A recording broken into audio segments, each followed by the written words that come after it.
অনেক সময় বিশেষ করে মধ্যম বয়সের মানুষের হঠাৎ বুকে ধড়পড় করে, অর্থাৎ অল্প কাজে সে হাঁপিয়ে যায়। এটি হার্টের সমস্যায় হতে পারে বা অন্য কোনো কারণে হতে পারে, শরীর দুর্বলতায় হতে পারে, রক্তশূন্যতায় হতে পারে। তবে এই যে বুকে ধড়পড়ানি বা অল্প কাজে হাঁপিয়ে যাওয়া, এটি কিন্তু অবহেলা না করে ডাক্তারের পরামর্শ নেওয়াই উচিত। তবে এই বুকের ধড়পড় করা একটি প্রাকৃতিক ফলও কিন্তু অনেক উপকার করতে পারে। সেটি হলো এই যে আতা ফল বা নোনা ফল।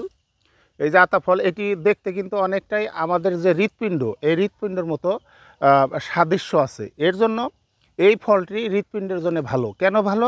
এর মধ্যে আছে পর্যাপ্ত পরিমাণে হলো ম্যাগনেসিয়াম এবং পটাশিয়াম, যা রক্তচাপ স্বাভাবিক করে এবং মানুষের হার্টকে ভালো রাখে। এর জন্য এই আতা ফল অতিরিক্ত খাওয়া দরকার নাই। একটা আতা ফল সকালে অর্ধেক খান এবং রাত্রে খান। এতে কি হবে?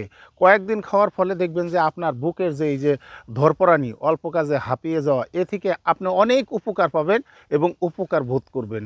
যদি ভালো লেগে থাকে একবার হলেও আপনি পরীক্ষা করে দেখতে পারেন। ধন্যবাদ।